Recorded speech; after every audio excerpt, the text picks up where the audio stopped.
অনেক সময়ই মানে ছেলে মেয়েদের প্যাশনটা কি এইটা বাবা মারা হচ্ছে হয়তো অতটা বুঝতে পারেন না। তারা কিন্তু হচ্ছে তাদের মতো করে একটা চিন্তা করে তাদেরকে হচ্ছে ওটা অনেক সময় গাইড করার চেষ্টা করেন, অনেক সময় আবার ডিরেক্টলি চাপিয়েও দেওয়ার চেষ্টা করেন যে না তোমাকে হচ্ছে এইটাই করতে হবে, তোমাকে হচ্ছে গভর্নমেন্ট জব করতে হবে বা তোমাকে ডাক্তারিই পড়তে হবে, সেটাই তুমি চেষ্টা করো এরকম। সো ওই জায়গাটা আসলে হচ্ছে একজন স্টুডেন্ট, সে এখন তো স্টুডেন্ট, সে আসলে বাবা মাকে কীভাবে কনভিন্স করবে বা বাবা মার সাথে হচ্ছে খুব বেশি মানে ঝগড়া বিবাদে না গিয়ে জিনিসটাকে কীভাবে সেটেল করবে, এই বিষয়ে ভাই যদি কোনো টিপস দিতেন। এটা মানে খুব কমপ্লিকেটেড একটা বিষয়। হ্যাঁ, এটা যদি আসলে আমরা ওভারকাম করতে পারতাম, আমার মনে হয় আমাদের বাংলাদেশের স্কোপটা অনেক বেড়ে যেত। আসলে এটা কমপ্লেক্সিটিটা এখানে যে প্যারেন্টস, আমি বুঝালে যে প্যারেন্টস বুঝবে এই মাইন্ডসেটটা না এখন পর্যন্ত তৈরি হয়নি। অনেক ক্ষেত্রেই হচ্ছে, অফকোর্স এটা বাড়ছে ডে বাই ডে। আমি যদি বলি আমার যদি সবচেয়ে বড় অ্যাডভান্টেজটা থাকে সেটা হচ্ছে আমার প্যারেন্টস থেকে। আচ্ছা, কীরকম? সেটা হচ্ছে আমি কখনোই আমার বাবাকে দেখিনি যে আমি কোনো একটা কিছু সিদ্ধান্ত নিয়েছি আর উনি এটাকে ইগনোর করছে।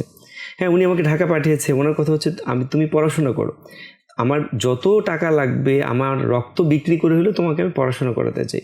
ভালো কথা, কিন্তু কখনো এটা বলেনি যে লাইক তুমি এটা করো না, এটা করা যাবে না। উনি আমাদেরকে ফার্স্ট, কিন্তু আমি যখন এসএসসি পাস করলাম তখন আমাদের 2 ভাই বোনকে উনি ফার্স্ট কম্পিউটার, আমি সেই 99-এর কথা বলছি, 99 সালে আমাদেরকে ফার্স্ট গ্রামে আমরা সেখানে আমাদেরকে কম্পিউটার ফান্ডামেন্টাল বেসিক কোর্সে ভর্তি করাই দিল, ওনার ইন্টারেস্ট।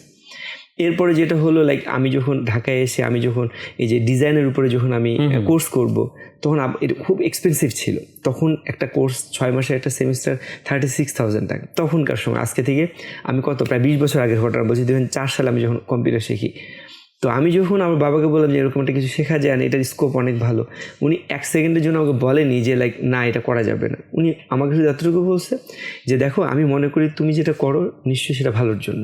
অ্যান্ড এই যে অ্যাপ্রিসিয়েশন, এটা 2টা দিক তৈরি করছে। একটা হচ্ছে কি, উনি যখন আমাকে বিশ্বাস করছে তখন আমি কিন্তু আর এটাকে হেলাফেলা করতে পারছি না। কেন? কারণ উনি আমাকে ট্রাস্ট করছে। আমি এটাকে, যদি উনি আমাকে বলতো না এটা করো না বা এটা দিয়ে কিছু হবে না, তাহলে আমি কিন্তু স্টার্ট করে যদি ফেল করতাম আমার মধ্যে কোনো গিলটি ফিল থাকতো না। কিন্তু যখন উনি আমাকে ট্রাস্ট করলো তখন কিন্তু আমি পারলাম না যে না আমাকে এটাতে কিছু করতে হবে, কারণ আমার বাবা বা আমার মা আমার উপরে সেটা ট্রাস্ট করেছে।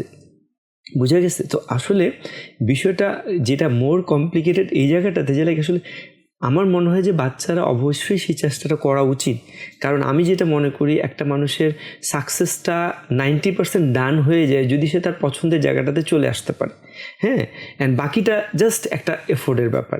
তো সেই জায়গা থেকে অফকোর্স আমার মনে হয় যে আমাদের নেক্সট জেনারেশনকে ওই জায়গাটাতে ফোকাস হয়ে বাবা মাকে যদি সেটা কোনো না কোনোভাবে দেখাতে পারে, প্রুফ করতে হবে তো বাবা মাকে যে না আমি আসলে, তুমি আমাকে চাচ্ছ আমাকে একজন ডক্টর বানাতে, বাট আমি একজন ইঞ্জিনিয়ার হিসেবে দেখো আমি কিন্তু এই কাজগুলো ভালো পারি। সো প্রুফ করার জায়গাটা যদি আমরা করতে পারি, হয়তো সেই ট্রাস্টটা আমরা নিতে পারবো।